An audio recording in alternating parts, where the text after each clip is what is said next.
8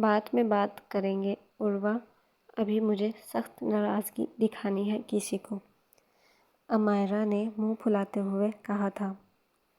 اس کا انداز کسی کو سنانے والا تھا۔ ہے ناراضگی دکھانی ہے؟ کس کو؟ عروہ نے حیرانگی سے پوچھا تھا۔ اسے کچھ سمجھ نہیں آئی تھی۔ کچھ لوگوں کو جو مجھ سے بالکل بھی پیار نہیں کرتے، عمائرہ نے نروٹھے پن سے کہا تھا۔ لوگ پیار تو بہت کرتے ہیں، لیکن پھر دوسرے لوگ ضد بھی تو ایسی کرتے ہیں نا، جو پوری نہیں کی جا سکتی۔ حیدر ملک نے عمائرہ کے انداز پر مسکراتے ہوئے کہا تھا۔ ایسی کوئی ضد نہیں ہوتی جو پوری نہ کی جا سکے مسٹر ملک، عمائرہ نے جتاتے ہوئے کہا تھا۔ عروہ نے پہلے عمائرہ کو دیکھا اور پھر حیدر ملک کو دیکھا۔ اب وہ سمجھ گئی تھی، یقیناً کسی بات پر عمائرہ حیدر ملک سے ناراض تھی۔ فضا ملک بھی اسٹڈی روم میں ہی آ گئی تھی۔ کھانا لگ گیا ہے، آ جائیں، سب کھانا کھا لیں۔ باتیں بعد میں کریں گے، اور عروہ بیٹا تم بھی آ جاؤ، فضا ملک نے نرمی سے کہا تھا۔ آنٹی یہاں پر جنگ چل رہی ہے اور آپ کو کھانے کی پڑی ہے، عروہ نے ہاتھ اٹھاتے ہوئے کہا تھا۔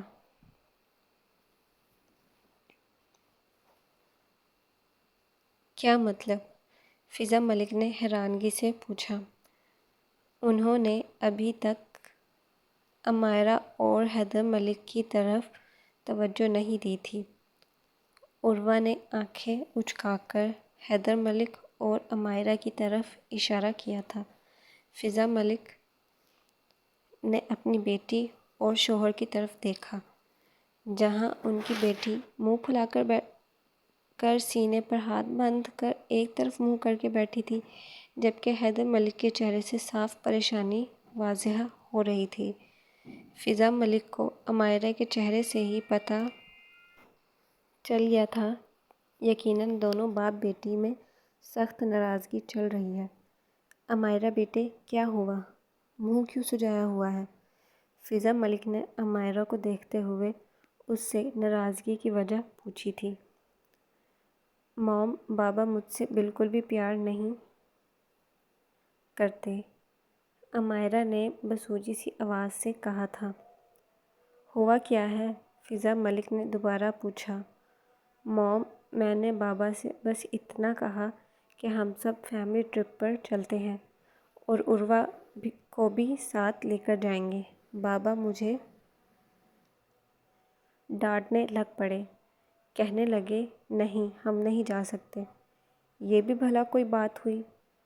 میری ساری دوستیں فیملی ٹرپ پر جاتی ہیں، عمائرہ نے ہاتھ اٹھا کر نہایت معصومانہ انداز میں کہا تھا۔ بابا کی جان، میری پیاری بیٹی، تو میں نے کب منع کیا ہے؟ میں کہہ تو رہا ہوں کہ ہم فیملی ٹرپ پر چلتے ہیں، لیکن آپ ایک ہی جگہ کی ضد کر رہی ہیں۔ حیدر ملک نے عمائرہ کے کندھوں پر اپنا بازو پھیلا کر اسے اپنے حصار میں لیا تھا۔ نہیں بابا جان، آپ کو پتہ ہے نا مجھے کشمیر کتنا پسند ہے، اگر ہم جائیں گے تو کشمیر ہی جائیں گے، عمائرہ نے ضدی انداز میں کہا تھا۔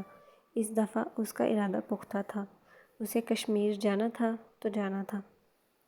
عمائرہ، اگر تمہارے بابا کہہ رہے ہیں تو تمہیں ان کی بات ماننی چاہیے، فضا ملک نے تھوڑی سختی سے کہا تھا۔ آپ لوگ مجھ سے پیار ہی نہیں کرتے، میر کو بھی تو نہیں روکتے، وہ اتنی دفعہ کشمیر جا چکا ہے، بس مجھے ہی نہیں جانے دیتے، حالانکہ آپ لوگوں کو پتہ بھی ہے مجھے وہ جگہ کتنی پسند ہے۔ مجھے لگتا ہے میں آپ کی بیٹی ہی نہیں ہوں، اس لیے میری کوئی بات نہیں مانتے۔ عمائرہ کی آنکھوں میں آنسو چمکے تھے۔ عمائرہ کی بات سن کر حیدر ملک اور فضا ملک کے چہروں پر سایہ سا لہرایا تھا۔ عمائرہ، فضا ملک نے اسے کافی سختی سے ٹوکا تھا، جبکہ حیدر ملک اپنی جگہ پر جیسے پتھر ہی بن گئے تھے۔ ان کو اپنا وجود کسی کھائی میں جاتا ہوا محسوس ہو رہا تھا۔ معاملے کو سیریس ہوتا دیکھ عروہ کے چہرے پر بھی پریشانی کے تاثرات چھائے تھے۔ فضا ملک کے ٹوکنے پر امائرہ کو اپنے الفاظوں کا احساس ہوا تھا۔ اس نے فوراً مڑ کر اپنے بابا کے چہرے کی طرف دیکھا۔ حیدر ملک امائرہ سے بہت محبت کرتے تھے۔ وہ کسی کے منہ سے یہ الفاظ برداشت نہیں کرتے تھے کہ امائرہ ان کی بیٹی نہیں، چاہے پھر وہ مذاق میں ہی کیوں نہ ہو۔ حالانکہ شاہ میر کے ساتھ وہ اتنے پوسیسو نہیں تھے۔ کبھی کبھی امائرہ کے ساتھ ٹیم بنا کر شاہ میر کو چھیڑنے کے لیے وہ کہہ دیتے تھے کہ انہوں نے شاہ میر کو کچرے کے ڈبے سے اٹھایا تھا، لیکن اگر یہی بات امائرہ پر آئے تو وہ یہ الفاظ دل پر لے لیتے تھے۔ سوری بابا، امائرہ نے ڈرتے ہوئے کہا۔ اسے ڈر تھا کہیں حیدر ملک یہ بات دل پر لے کر طبیعت خراب نہ کر لیں۔ حیدر ملک بلڈ پریشر کے مریض تھے۔ حیدر ملک امائرہ کے پاس سے اٹھ گئے اور چپ کر کے اپنے کمرے کی طرف چلے گئے۔ امائرہ کتنی دفعہ کہا ہے، اپنے بابا کو ایسے نہ کہا کرو، انہیں برا لگ جاتا ہے۔ اب ہو گئے نہ ناراض، انہوں نے کھانا بھی نہیں کھایا، فضا ملک نے اسے ڈانٹا تھا۔ فضا ملک کی ڈانٹ سننے کے بعد امائرہ کے لیے اپنے آنسو کنٹرول کرنا مشکل ہو گیا تھا۔ فضا ملک 2 منٹ تک اس کا چہرہ دیکھتی رہی، پھر چل کر اس کے پاس بیٹھی اور اسے گلے سے لگا لیا۔ فضا ملک کے گلے لگاتے ہی امائرہ رونے لگ پڑی۔ سوری موم، میں نے غصے میں کہہ دیا، میرا وہ مطلب نہیں تھا۔ امائرہ نے وضاحت دینا ضروری سمجھا تھا۔ کوئی بات نہیں جان، تمہارے بابا تم سے بہت پیار کرتے ہیں، جلدی ہی مان جائیں گے، جاؤ جا کر انہیں منا لو۔ فضا ملک نے اس کے آنسو صاف کرتے ہوئے نرمی سے کہا تھا۔ موم، بابا مجھے کشمیر کیوں نہیں جانے دیتے؟ امائرہ نے اپنی ماں کے چہرے کو دیکھتے ہوئے اداسی سے پوچھا تھا۔ کچھ چیزیں ضروری ہوتی ہیں امائرہ، تمہارے بابا تم سے بہت محبت کرتے ہیں، اور تمہیں پتہ ہے کشمیر کتنا خطرناک ہے، وہ بس ڈرتے ہیں۔ فضا ملک نے اسے پیار سے سمجھایا تھا۔ میں بچی تو نہیں ہوں، امائرہ نے بسولی سی شکل بنا کر کہا تھا۔ امائرہ کے انداز پر فضا ملک مسکرانے لگی۔ جی میری بیٹی بہت بڑی ہو گئی ہے، اب جاؤ جا کر پہلے اپنے بابا کو مناؤ، پھر ساتھ مل کر کھانا کھائیں گے۔ فضا ملک نے اس کے بال سنوارتے ہوئے کہا تھا۔ آپ کھانا لگائیں، میں مسٹر ملک کو ابھی لے کر آتی ہوں۔ میں دیکھتی ہوں کیسے وہ کھانا نہیں کھاتے۔ امائرہ بھی مسکراتے ہوئے اٹھی اور دروازے کی طرف چل پڑی۔ امائرہ کے باہر جانے کے بعد فضا ملک مسکرانے لگی۔ آؤ بیٹا عروہ، ہم چل کر ڈائننگ ٹیبل پر کھانا لگاتے ہیں۔ ان دونوں باپ بیٹی کا تو یہ روز کا کام ہے، یہ دونوں ایک دوسرے سے زیادہ دیر تک ناراض نہیں رہ سکتے۔ دیکھنا تھوڑی دیر بعد دونوں ہنستے ہوئے ڈائننگ ٹیبل پر آ جائیں گے۔ فضا ملک نے عروہ کو اپنے ساتھ لگایا تھا۔ عروہ نے فضا ملک کے ساتھ لگ کر اپنی آنکھیں موندھی تھیں۔ اس کا دل عجیب سا ہو رہا تھا۔ امائرہ نے تھوڑا سا دروازہ کھول کر اندر جھانکا تھا۔ حیدر ملک بیڈ پر بیٹھے تھے۔ ان کے ایک ہاتھ میں سگریٹ تھی، جبکہ چہرے پر سخت پریشانی کے تاثرات تھے۔ امائرہ نے ان کو سگریٹ نوشی کرتے دیکھ تعصب سے سر جھٹکا تھا اور اندر داخل ہو گئی۔ امائرہ نے حیدر ملک کے پاس پہنچ کر ان کے ہاتھ سے سگریٹ لی اور فرش پر پھینک کر اپنے پاؤں سے مسل دی۔ بابا، یہ بے وفائی نہ کیا کریں۔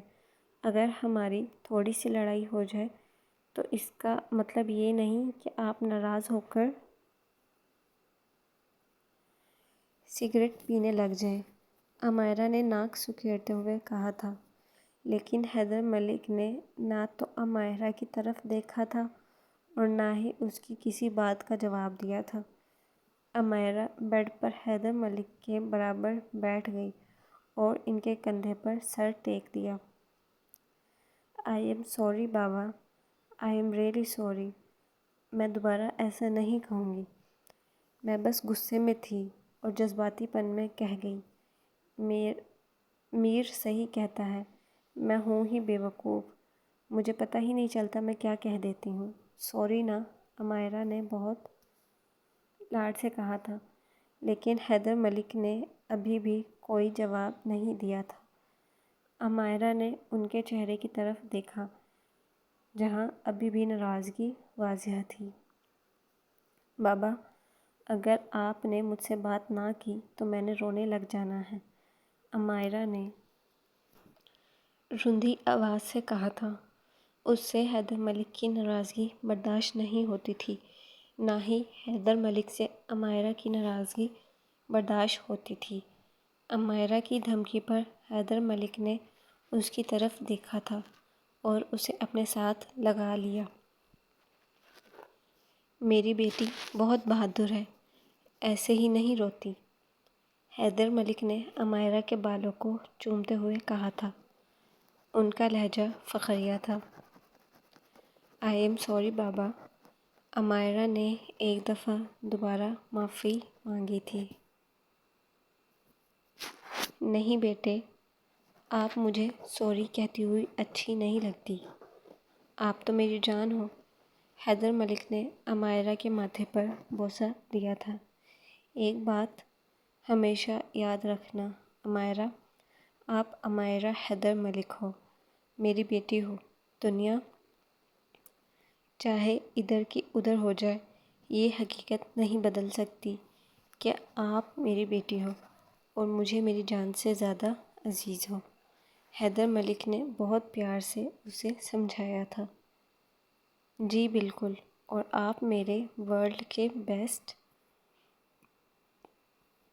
اور سب سے زیادہ ہینڈسم والے بابا ہیں"، عمائرہ نے ان کے گال کو پیار سے چوما تھا۔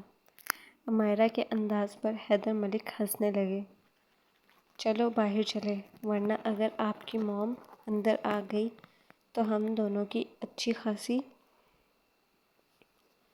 کلاس لگ جانی ہے"، حیدر ملک نے ہنستے ہوئے کہا تھا اور عمائرہ کو اپنے حصار میں لیے ہی باہر کی طرف چل دیے تھے۔ عروہ اور فضا ملک ڈائننگ ٹیبل پر بیٹھی ان دونوں کا ہی ویٹ کر رہی تھیں۔ تھوڑی دیر بعد وہ دونوں ہنستے مسکراتے ہوئے کمرے سے باہر نکلے تھے۔ عروہ نے خالی خالی نگاہوں سے حیدر ملک اور عمائرہ کو دیکھا جو ایک دوسرے سے کچھ کہتے ہوئے ہنس رہے تھے۔ عروہ کی آنکھوں میں حسرت تھی، لیکن اگلے ہی پل وہ اپنی سوچوں کو جھٹک کر مسکرانے لگی اور دل سے دعا دی کہ اس کی دوست ہمیشہ ایسے ہی خوش رہے۔ ان چاروں نے خوشگوار ماحول میں کھانا کھایا تھا۔ شاہ میر ابھی تک گھر نہیں آیا تھا۔ کھانا کھانے کے بعد عروہ اور عمائرہ کے روم میں چلی گئیں، جبکہ فضا ملک اور حیدر ملک ابھی بھی ڈائننگ ٹیبل پر بیٹھے تھے۔ فضا ملک نے حیدر ملک کے ہاتھ پر اپنا ہاتھ رکھا تھا۔ "مجھے لگتا ہے ہمیں عمائرہ کو سچ بتا دینا چاہیے"، فضا ملک نے بہت ہمت کرتے کہا تھا۔ حیدر ملک نے اچانک فضا ملک کا ہاتھ جھٹکا۔ "کیا ہو گیا ہے بیگم، کیسی باتیں کر رہی ہیں، ایسا نہیں ہو سکتا"، حیدر ملک کا لہجہ سخت تھا۔ "سچائی کبھی نہیں چھپتی حیدر، کسی نہ کسی دن امائرا کو سچ پتہ چلنا ہے۔ اگر اسے سچ کسی اور ذریعے سے پتہ چلا تو کیا وضاحتیں دیں گے امائرا کو؟ تھوڑی سی ہمت کریں، وہ ہماری بیٹی ہے، اسے سچ جاننے کا پورا حق ہے۔ اب کہہ دیجیے گا، ہماری مجبوری تھی۔ فضا ملک کا لہجہ التجائی تھا۔ فضا، اپنوں کے لیے قربانیاں دی جاتی ہیں، مجبوریاں نہیں گنوائی جاتی۔ حیدر ملک کا لہجہ اٹل تھا۔ اپنوں سے سچائی بھی نہیں چھپائی جاتی حیدر۔ فضا نے ایک اور کوشش کی تھی۔ اگر ایک سچائی چھپانے سے میری بیٹی کی زندگی آباد رہے اور کسی کی جان بچ سکتی ہے تو میں ایسی 1000 سچائیاں چھپا سکتا ہوں۔ اب اس موضوع پر اور کوئی بات نہیں ہوگی۔ حیدر ملک کا لہجہ حکمیہ تھا۔ فضا ملک اپنے ہونٹ بھینچ گئی۔ کیا ہوا عروہ، تم اس وقت اتنی اتاولی کیوں ہو رہی تھی؟ کیا بتانا تھا تم نے مجھے؟ وہ دونوں امائرا کے روم کی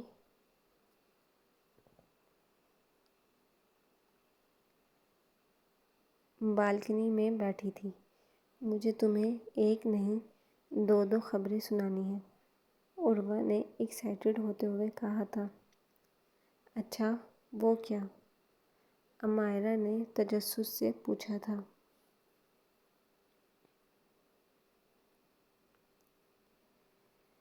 پہلی یہ کہ کچھ دنوں میں میرے انکل آ رہے ہیں، اور دوسری یہ کہ ہمارے کالج کا ٹرپ جا رہا ہے، عروہ نے پرجوش انداز میں چیختے ہوئے کہا تھا۔ ہے؟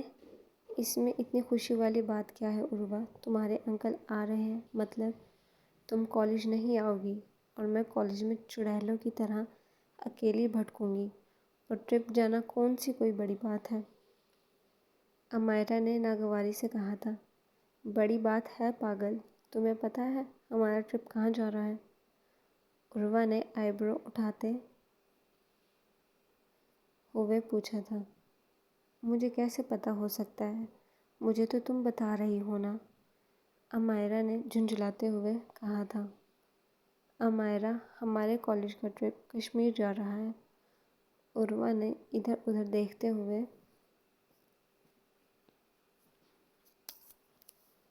رازداری سے کہا تھا، کہیں کوئی ان کی باتیں سن ہی نہ لے۔ کیا؟ اس دفعہ امائرا کی آنکھیں حیرانگی سے پھٹی تھیں۔ اس کی آنکھوں میں امید اور خوشی کی لہر دوڑی تھی، لیکن اگلے ہی لمحے وہ خوشی کی لہر مدھم پڑ گئی۔ عروہ، تم نے ابھی تو دیکھا بابا کا کتنا ہارش ری ایکشن تھا۔ وہ مجھے کبھی بھی اجازت نہیں دیں گے، امائرا نے مایوسی سے کہا تھا۔ میرے پاس ایک آئیڈیا ہے، عروہ نے چٹکی بجا کر کہا تھا۔ عروہ، تمہارے آئیڈیاز تمہارے جیسے ہی ہوتے ہیں، امائرا بڑبڑائی تھی۔ تمہیں کشمیر جانا ہے یا نہیں؟ عروہ نے دونوں ہاتھ کمر پر رکھ کر لڑاکا انداز میں پوچھا تھا۔ امائرا نے آنکھیں ٹپٹپا کر معصومیت سے سر ہاں میں ہلا دیا۔ تو سنو، پھر ہم انکل کو یہ نہیں بتائیں گے کہ ہمارا ٹرپ کہاں جا رہا ہے، ہم انکل سے کسی اور جگہ کا کہہ دیں گے۔ عروہ نے اپنے نیک ارادوں سے امائرا کو آگاہ کیا تھا۔ تم پاگل ہو، بابا کو فوراً پتہ چل جائے گا۔ پرمیشن لیٹر پر سائن تو بابا نے ہی کرنے ہیں نا؟ امائرا نے اسے عقل دلانی چاہی تھی۔ ڈارلنگ، اس کا بھی حل ہے تمہاری بیسٹی کے پاس۔ اس کے لیے ہمیں ایک بندے کی ہیلپ چاہیے ہوگی۔ عروہ پوری تیاری سے آئی تھی، اس نے پہلے ہی ہر مسئلے کا حل سوچ لیا تھا۔ کس کی؟ امائرا نے تجسس سے پوچھا۔ شاہ میر ملک کی، عروہ نے اسے رازداری انداز میں بتایا تھا۔ میر ہماری ہیلپ کر ہی نہ دے۔ امائرا کی ساری امیدیں شاہ میر کا نام سنتے ہی پھر سے ٹوٹ گئی تھی اور وہ مایوسی سے پٹر پٹر کر رہی تھی کہ عروہ نے اسے ٹوکا۔ شاہ میر کو بھی دیکھ لیں گے، پہلے تم تو مانو، عروہ نے بیزاریت سے کہا۔ اگر شاہ میر مان گیا تو میں کشمیر جاؤں گی؟ سچی؟ مجھے تو یقین نہیں ہو رہا۔ امائرا ایک منٹ کے لیے سارے برے خیالات جھٹک کر خوشی سے پوچھنے لگی، جب میری جیسی دوست تمہارے پاس ہے تو اس میں یقین نہ کرنے والی کون سی بات ہے؟ عروہ نے ایک ادا سے کہا تھا۔ آہ! امائرا نے خوشی سے چیختے ہوئے عروہ کو گلے لگا لیا۔ ان دونوں کے گھر بالکل ساتھ تھے، وہ دونوں بچپن کی دوستیں کم بہنیں زیادہ تھیں۔ عروہ کے والدین نہیں تھے، وہ اپنی دادوں کے ساتھ رہتی تھی۔ بچپن سے ہی حیدر اور فضا نے عروہ کو کبھی بھی اکیلا محسوس نہیں ہونے دیا تھا۔ انہوں نے پوری کوشش کی تھی کہ اسے والدین کی کمی محسوس نہ ہونے دیں، لیکن والدین ایسی چیز ہوتی ہے جس کی جگہ کوئی نہیں لے سکتا۔ کہیں نہ کہیں عروہ اپنی زندگی میں اپنے والدین کی کمی محسوس کرتی تھی۔ عروہ بھی ملک فیملی کا ایک حصہ تھی۔ ہائے اللہ! عروہ، میں کشمیر جاؤں گی؟ مجھے تو یقین نہیں ہو رہا۔ میں وہاں کی ساری جگہیں گھوموں گی۔ امائرا کے انداز پر عروہ مسکرانے لگی۔ اب امائرا کہے جا رہی تھی اور عروہ بس مسکراتے ہوئے اسے سن رہی تھی۔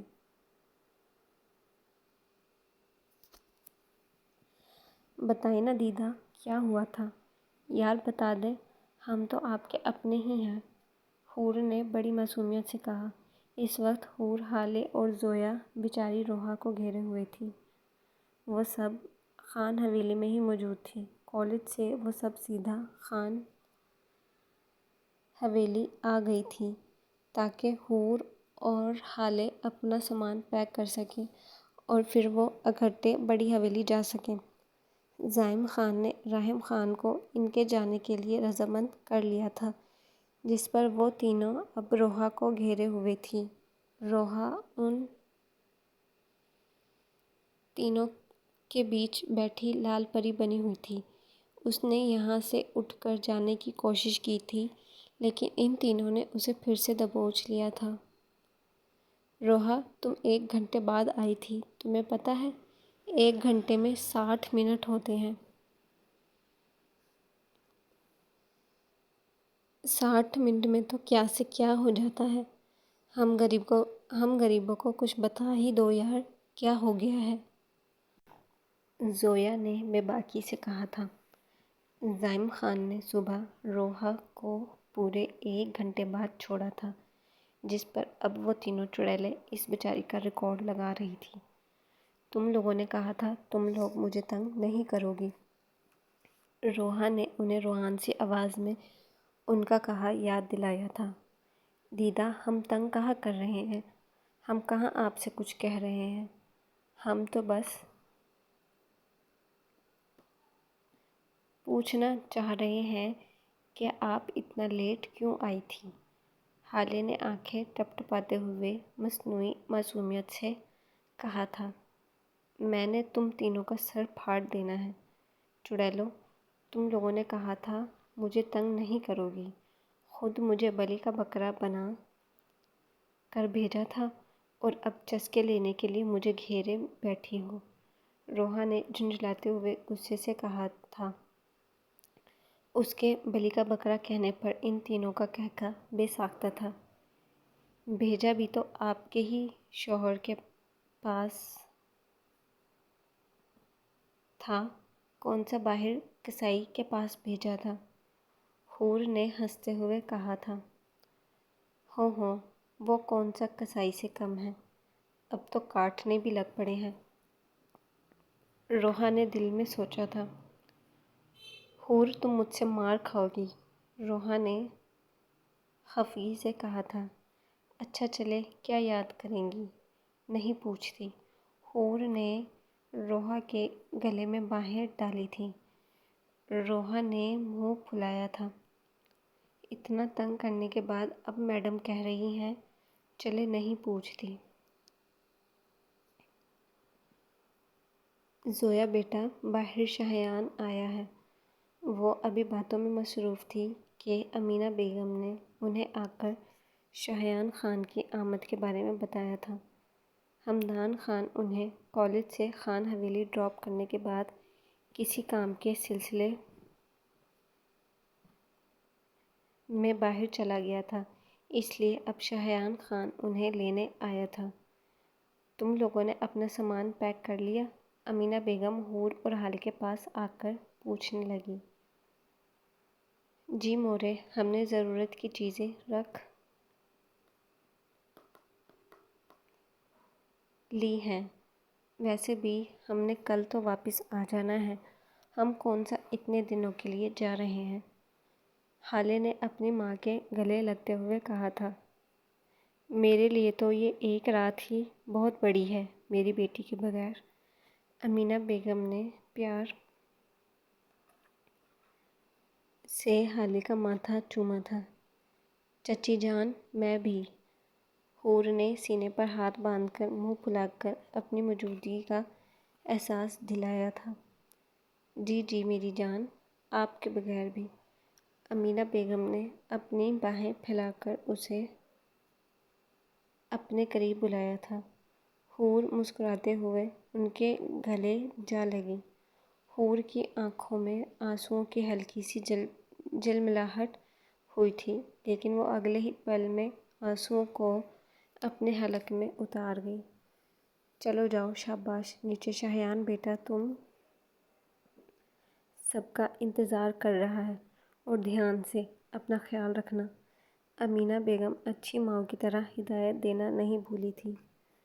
مورے، ہم کون سا جنگ لڑنے جا رہے ہیں جو آپ ایسے پریشان ہو رہی ہیں؟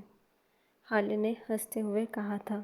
وہ سب حالے کی بات پر مسکرا دی اور نیچے جانے لگیں۔ شاہیان خان نیچے لاؤنج میں آغا جان کے ساتھ بیٹھا ہوا تھا۔ شاہیان خان نے ڈارک براؤن رنگ کی شلوار قمیض کے ساتھ ڈارک براؤن رنگ کی ہی پشاوری چپل پہنی ہوئی تھی۔ شانوں پر آف وائٹ کلر کی مردانہ شال نے اپنا گھیرا ڈالا ہوا تھا۔ شاہیان خان آغا جان کی کسی بات پر خوبصورتی سے مسکرا رہا تھا۔ سیڑھیوں سے نیچے اترتی حالے کا دل ایک دم شاہیان خان کو دیکھ کر دھڑکا تھا۔ نیلی بڑی بڑی آنکھیں، کشادہ پیشانی، کھڑی مغرور ناک، تیکھے نقوش، پٹھانی سرخ و سفید رنگت، چہرے پر سجی سنہری گھنی بیئرڈ، گھنی مونچھوں تلے بھرے بھرے سرخ لب کے ساتھ شاہیان خان بے شک بہت خوبصورت مرد تھا۔ حالے دھڑکتے دل کے ساتھ شاہیان خان کی مسکراتی ہوئی نیلی آنکھوں کو دیکھ رہی تھی۔ خود پر کسی کی نظروں کی تپش کو محسوس کرتے ہوئے شاہیان نے سیڑھیوں کی طرف اپنا سر اٹھایا تھا۔ سامنے حالے کو سیڑھیوں پر مبہوت سا کھڑا پا کر وہ مزید دلکشی سے مسکرایا تھا۔ شاہیان خان نے بھی حالے کو ایک گہری نظر سے دیکھا تھا۔ شاہیان کے یوں دیکھنے پر حالے سٹپٹا گئی، جبکہ ان کی نظروں کا یہ تبادلہ زویا اور حور نے بخوبی نوٹ کیا تھا، جو اب معانی خیزی سے مسکرا رہی تھیں۔ چلے؟ شاہیان خان نے روحا اور زویا کی طرف دیکھتے ہوئے پوچھا تھا۔ جی لالا، دونوں نے یک زبان جواب دیا تھا۔ شاہیان خان آغا جان اور امینہ بیگم سے الوداعی کلام کہہ کر باہر کی طرف بڑھ گیا۔ صبیحہ بیگم اس وقت دوا لے کر آرام کر رہی تھیں، جبکہ واصف اور توصیف خان ڈیرے پر گئے ہوئے تھے۔ حور اور حالے پہلے امینہ بیگم سے ملی، پھر آغا جان سے پیار لیتی باہر چلی گئیں۔ آغا جان نے اپنی دونوں پوتیوں کی پشت کو دیکھا۔ ان کی آنکھوں میں ہلکی سی اداسی کی رمق تھی۔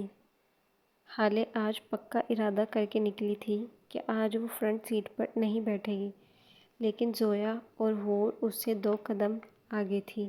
حالے ابھی حویلی کے لاؤنج میں ہی تھی کہ زویا اور حور بھاگ کر حویلی کے پورچ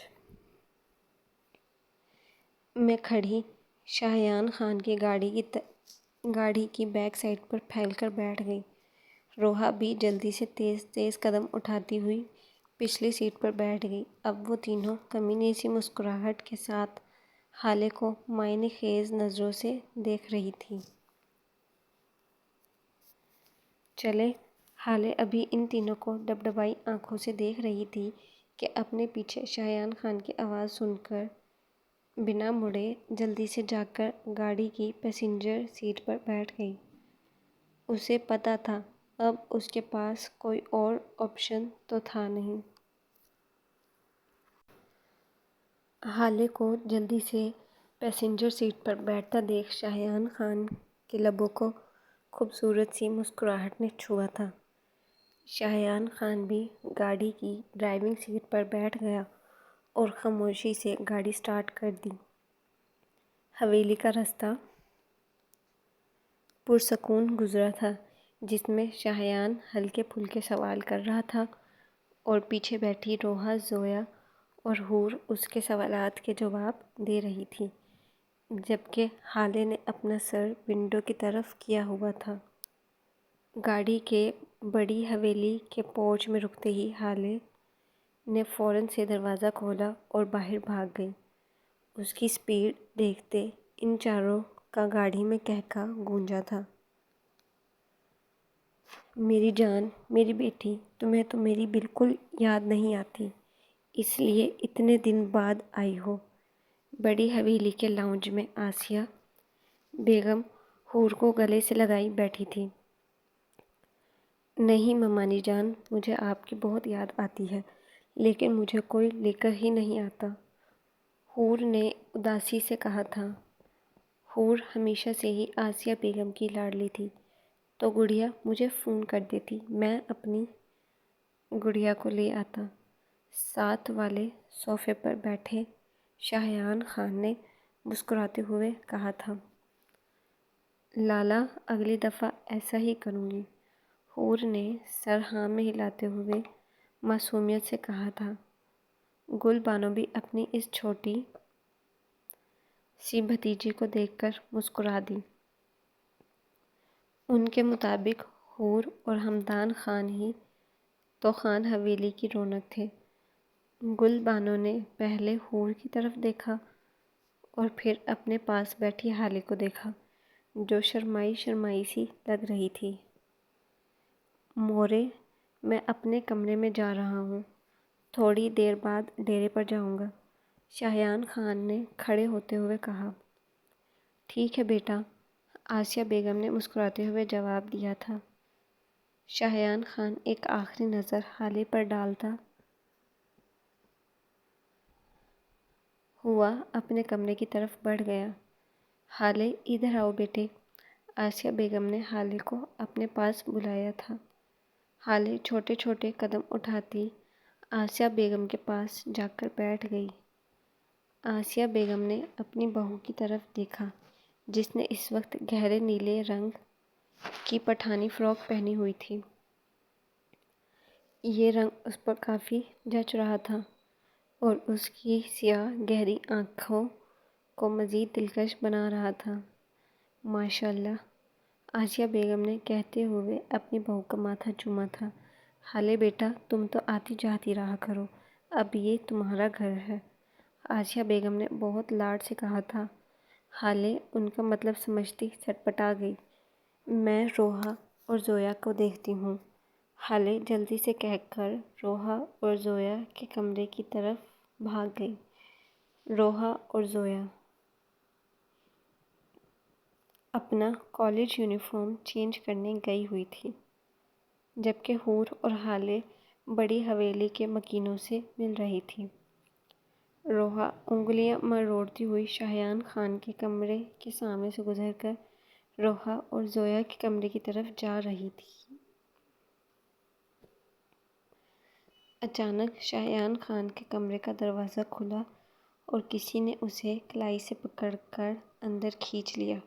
ہالے کو اندر کھینچتے ہی فوراً سے دروازہ بند کر کے اس کو دروازے کے ساتھ لگا گیا۔ ہالے پھٹی پھٹی آنکھوں سے اپنے سامنے کھڑے شاہیان خان کو دیکھ رہی تھی۔ اسے سمجھ نہیں آئی اس کے ساتھ ہوا کیا۔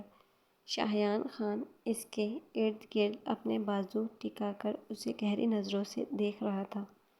شاہیان خان کی نظریں اس کے وجود کے خد و خال میں الجھی ہوئی تھیں۔ شاہیان خان کی نظروں کی تپش اپنے وجود پر محسوس کرتے ہوئے ہالے سٹپٹائی تھی۔ شاہیان خان ہالے کے اس طرح سٹپٹانے پر محظوظ ہوتا اپنا بیئرڈ زدہ گال اس کے گال پر سہلانے لگا۔ ہالے نے اس کے لمس پر اپنی آنکھیں موندی تھیں۔ اچانک سے شاہیان خان نے اپنا چہرہ اس کی گردن میں گھسا دیا۔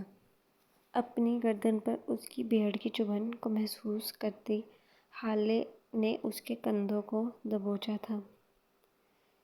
شاہیان ہالے نے کپکپائی آواز میں اسے پکارا تھا۔ جی جانے شاہیان۔ شاہیان خان نے اس کی گردن پر شدت بھرا بوسہ دینے کے بعد اپنا چہرہ اس کے مقابل کیا۔ شاہیان خان اپنے ایک ہاتھ سے اس کے گال کو سہلانے لگا جبکہ دوسرا ہاتھ اس کی کمر میں حائل تھا۔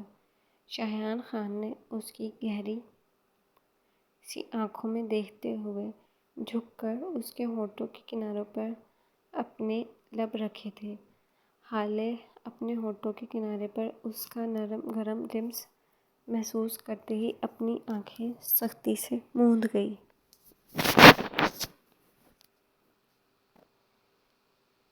شاہیان خان نے کبھی اس کے ہونٹوں پر اپنا لمس نہیں چھوڑا تھا۔ اس کا کہنا تھا اگر ایک دفعہ اس نے ان گلابی پنکھڑیوں کو چھو لیا تو وہ ان کا عادی ہو جائے گا اور اس کے لیے ہالے سے دور رہنا ناممکن ہو جائے گا، اس لیے وہ اس نشے سے پرہیز برتتا تھا۔ شاہیان خان نے تھوڑا سا سر پیچھے کر کے ہالے کو دیکھا جو آنکھیں موندے اس کے شانوں کو جکڑے کھڑی تھی۔ شاہیان مبتسم سا مسکرایا اور جھک کر اس کی آنکھوں پر لب رکھنے کے بعد دوبارہ اس کی گردن میں جھک گیا۔ شاہیان خان نے اس کی گردن میں اپنے دانت گاڑے تھے۔ شاہیان اپنی گردن میں اس کے دانتوں کا لمس محسوس کرتی ہالے نے سسکی بھری تھی۔ ہالے کے اس طرح سسکنے پر شاہیان خان مزید مدہوش ہوا تھا اور ایک دم سے ہالے کے بالوں کو اپنی مٹھی میں بھرتے ہوئے اس کی گردن کو جھٹکا دیا۔ اب شاہیان خان کی نظروں کے سامنے اس کی شفاف گردن واضح تھی۔ وہ جھکا اور اس کی شاہ رگ پر اپنے ہونٹ رکھنے کے بعد شدت سے اس کی دھڑکنوں کے مقام پر اپنے لب رکھ گیا۔ شاہیان خان کے لمس پر ہالے کی ریڑھ کی ہڈی میں سنسناہٹ دوڑی تھی۔ اس نے شاہیان خان کو شانوں سے پکڑ کر دور کرنے کی کوشش کی تھی۔ شاہیان خان اسے کمر سے پکڑ کر مزید قریب کر لیا اور قمیض کے اوپر سے ہی اس کی دھڑکنوں کو بے رحمی سے چھونے لگا۔ ہالے کے لیے شاہیان خان کا لمس برداشت کرنا مشکل ہو رہا تھا۔ شاہیان کوئی آ جائے گا۔ ہالے نے ایک کمزور سی کوشش کی تھی۔ شاہیان خان نے اس کے کندھے سے اس کی قمیض کھسکانی چاہی لیکن اچانک ہالے نے اس کا ہاتھ جھٹک دیا۔ شاہیان اس کے ہاتھ جھٹکنے پر اسے گھور کر رہ گیا۔ ہالے ایک پر اعتماد لڑکی تھی لیکن اس وقت اسے فطری شرم و حیا نے آ گھیرا تھا۔ شاہیان خان کی آنکھوں میں خمار کی جگہ اب غصے کی لہر دوڑی تھی۔ تم نے میرا ہاتھ کیوں جھٹکا؟ شاہیان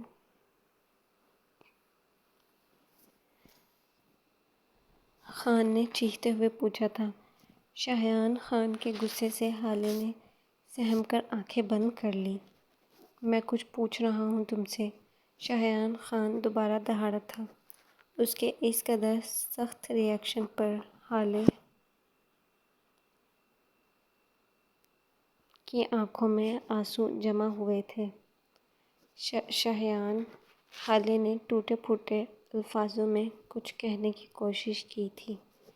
شاہیان خان نے اچانک اس کے قریب دروازے پر اپنا ہاتھ زور سے مارا تھا۔ حالے اس کے اس طرح ہاتھ مارنے پر ڈر کر اچھل پڑی۔ شاہیان خان پھولی ہوئی سانسوں سے حالے کے چہرے کو دیکھ رہا تھا، جس پر ڈر کے تاثرات واضح تھے۔ شاہیان خان نے اپنے منہ پر اپنے دونوں ہاتھ پھیرے اور اپنا رخ دوسری طرف کر لیا۔ جاؤ یہاں سے، شاہیان خان نے شدید غصے سے کہا تھا۔ شاہیان، میرا سنا نہیں تم نے؟ جاؤ یہاں سے۔ ابھی حالے کوئی صفائی دیتی کہ شاہیان خان پہلے سے بھی زیادہ شدت سے دہاڑا تھا۔ حالے نے اس کے دہاڑنے پر بے ساختہ 2 قدم پیچھے لیے۔ آنسو لڑکھڑا کر حالے کے گال پر پھسلے تھے اور اگلے ہی لمحے حالے روتی ہوئی کمرے سے نکل گئی۔ جی ریڈرز، یہ تھی ہجرت جانا کی ایپیسوڈ نمبر 6۔ ہوپ سو کہ آپ لوگوں کو پسند آئی ہو۔ ابھی انشاءاللہ آپ سے کل ملاقات ہوگی ایک نئی انٹرسٹنگ سی ایپیسوڈ کے ساتھ۔ تب تک کے لیے میرے چینل کو سبسکرائب کر لیں اور اپنا ڈھیر سارا خیال رکھیے گا۔ اللہ حافظ۔